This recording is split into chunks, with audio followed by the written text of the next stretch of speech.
We have our 16 drivers fighting for a championship this season, and now we are left with one question as to which one of those drivers will become the 2023 NASCAR Cup Series champion. Let's talk about that and recap Daytona in this episode of Above the Yellow Line.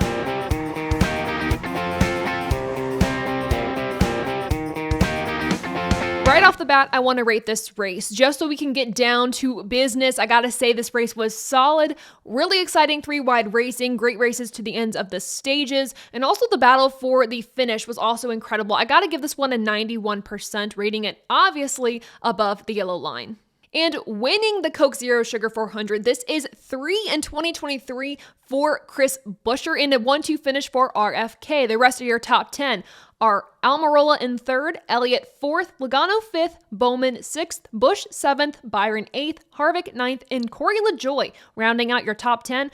Right outside the top 10 in 11th, take a look, Ty Dillon. Great result for him and his team. With a repeat winner, this means that Bubba Wallace has pointed his way into the playoffs, so he will be racing for a championship. Bubba had so much pressure heading into this weekend, and he had to fend off drivers that literally were just going into Daytona with one goal, which was to win the race. Notably, Chase Elliott and Alex Bowman. They are not fighting for a championship this year. They did not win their way in, so they're going to be riding out the rest of the season. For Chase Elliott, though, gotta note this, he will be fighting for an owner's championship because of that points waiver with his injury. He won't be fighting for a championship, but he had enough points for his car to get into the owner's championship. So there's an update there. And these drivers that just had to race their way in to get into the playoffs, like Chase Elliott, and these drivers like Chase Elliott, Alex Bowman, who just had one objective to race their way into the playoffs, did not make this race easy for Bubba. Elliott actually led with a few to go in the race, and I thought he could have taken it all. And even then, heading into the weekend, Stewart-Haas Racing was incredibly strong. Starting in the first and second positions, we had Chase Briscoe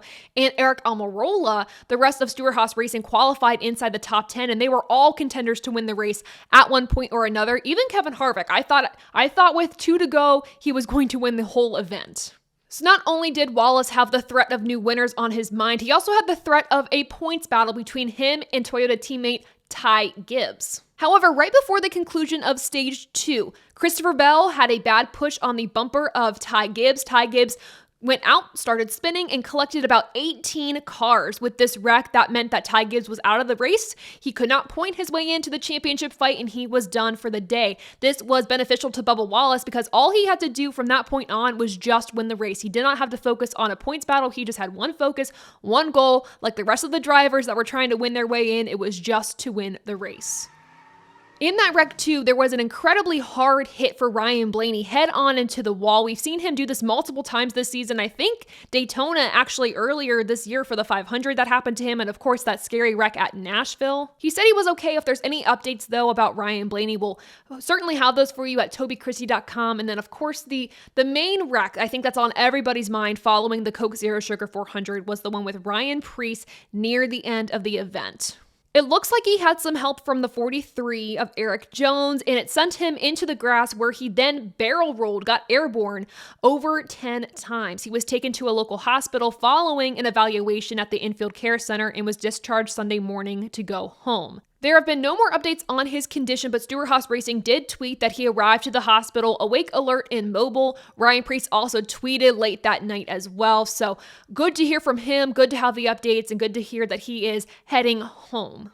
Obviously, a big topic that came out of this was the safety of the Gen 7 car. I'm not going to totally talk about that here right now. If you want me to talk about it more, though, go to my social media pages. But the fact that this car was durable enough for Ryan Preece to be able to exit the car and be okay is a testament to the safety measures that NASCAR is putting into this car as they're continuing to learn how to make it safer. And this is the same story with any generation of car, even like the off season, during the season, whatever it is, NASCAR is always studying these cars. For example, they're going to study this one, Ryan Preece's number 41. They're going to take it to the R&D center to study it and see what they can improve upon. But NASCAR is always trying to improve the safety of their cars for their athletes. So that's a great positive there. But I guess that's the update on Ryan Preece. I'm going to hold myself from going into an entire safety spiel because I don't want to do that right now. But scary wreck from Ryan Preece. I am so glad he is okay. With Daytona behind us, it is time to preview the playoffs, and I will give you my pre-playoff bracket. We'll see how close it is. All right, so I'm looking at my preseason playoff bracket, and I gotta say, yikes, just right off the bat. So I thought that Chase Elliott was going to get in. I thought that Briscoe, Allmendinger, Cindric, Bowman, and Priest were all going to get into the playoffs. Those were all obviously wrong. So unfortunate for me, I was way off in my preseason predictions, but that is totally fine. It's okay because we can redeem ourselves now that we have our 16 drivers, and we'll kind of just go from there. I'll break this down a little bit more during the postseason content that I come out with. But all you need to know for now is that I was way off going into the playoffs this season. At the top of our playoff grid, tied for first, going into the playoffs, we have William Byron and Martin Truex Jr. Right behind them, Denny Hamlin, Chris Buescher, Kyle Busch, Kyle Larson, Christopher Bell, Ross Chastain, Brad Keselowski, Tyler Reddick, Joey Logano, Ryan Blaney. Then we have Michael McDowell, Ricky Stenhouse Jr., Kevin Harvick, and Bubba Wallace. Those 4 drivers are in the danger zone heading into the playoffs. Remember, at the end of the round of 16, the round of 12, and the round of 8, 4 drivers are eliminated before we have our championship 4. And then, of course, of those 4 drivers, we have 1 winner, 1 champion. All of that said, you all know if you watch the Above the Yellow Line live streams on Thursday nights, you know that we are a bunch of smart cookies. And one of us, Dom Joseph, we like to call the encyclopedia. He actually gave me a bunch of really interesting stats to share with you all about the playoffs that could help or could potentially hurt us with our predictions. So I want to read them off, starting off with stats about the playoff rounds in general. First off, a single playoff round has been swept by a driver only once, and this was by Joey Logano in 2015 in the round of 12. With that said, a single playoff round has been swept by a single team 3 times, and that has been, of course, with Joey Logano in 2015, and then Hendrick Motorsports did it twice, both of them in the round of 8 for 2015 and 2021. Next up, let's focus on facts centered around the Championship 4. First up, the defending champion has returned to the Championship 4 in his title defense season only 4 times. These drivers are Kevin Harvick in 2015, Kyle Busch in 2016, Martin Truex Jr. in 2018, and Chase Elliott in 2021. Getting specific now with the manufacturers, there has never been a lockout in the Championship 4 by one manufacturer, and there's only been 4 times where all 3 manufacturers have made it into the Championship 4. That is 2014, 2016, 2020, and 2022. I want to close out these facts by talking about our eventual championship winners. Now, there's only been 6 times where a Championship 4 contender has locked their way into the Championship 4 by winning in the round of 8. And of those times, there has only been 3 times where an eventual champion has punched their way into the Championship 4 with a win at Martinsville. There's only been 1 time where the eventual champion has won the opening race of the playoffs, and that was Martin Truex Jr. in 2017 at Chicagoland.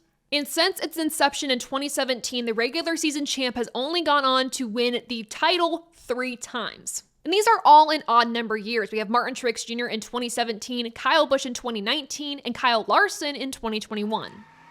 When we talk about specific drivers that are threats to win the title this year, obviously we think to Martin Truex Jr., William Byron. I'm even going to throw Denny Hamlin into that mix, but the underdog heading into this, I think who is no longer an underdog, would be Chris Buescher. The guy has won 3 races in the past 5 weeks, and we all know last year he won the race at Bristol, so a positive momentum heading into the playoffs and positive history heading into the playoffs. But who do I think is actually going to stand the test of time? Who is going to make it to the Championship 4 and get the 2023 champion? I'm going to go through each round and tell you my predictions. So the round of 16, we have Darlington, Kansas, and then Bristol. Here are the 4 drivers who I think are going to be cut following this round. I don't think this is surprising, but I think Stenhouse is going to be done after the round of 16. I also think Michael McDowell will probably be done after the round of 16. I think he could surprise us, and I've been very adamant on saying, watch out for McDowell. He can make it past the first round. But with really considering our contenders here, I think McDowell and Stenhouse will be out after the round of 16. This is where I get bold, but maybe predictable. I think Ross Chastain is not going to make it past this first round. He has not been consistent this season. He has not gotten the results I think we expect for him, especially considering what they've done last year. And then, I also hate to say it, but Ryan Blaney, I think he's going to be a first round exit as well. Since 2020, his average finishes at these 3 tracks have been outside the top 15. The same story goes for his overall finishes during his career, except for Kansas, where his average finishing position is 13th.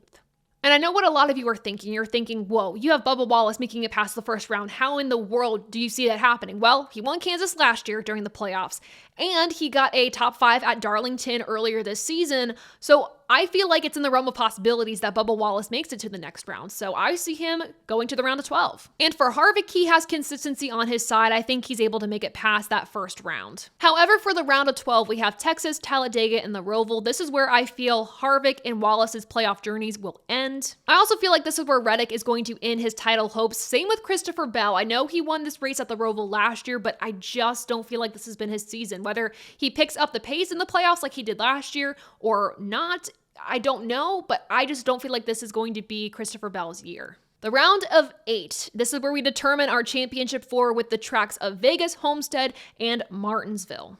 Because of statistics and history, Joey Logano has never made it into the championship 4 in odd-numbered years. So for that reason, I gotta say Joey Logano is out. Also, Penske's performance as a whole this season has been a little lackluster, so I don't see them making it into the championship 4. Contrary to what I have said this entire season, I do think that Kyle Busch misses out on the championship 4 as well. He's just kind of slumped in his performance this summer, and I don't know if he's going to have that momentum to carry him through. I know he got a top 10 at Daytona, but this is also Daytona where anything can happen. And then my heart breaks to say this, but I really do think that this is where Brad Keselowski and Chris Buescher end their journeys. I think this has been a fantastic season for them, but I do not believe that Chris Buescher or Brad Keselowski will make it to the championship 4, but I am welcome to an upset. I would love to see one of these drivers that are still contending in the round of 8 that I just mentioned make it into the championship fight, because I feel like that's a sense of unpredictability.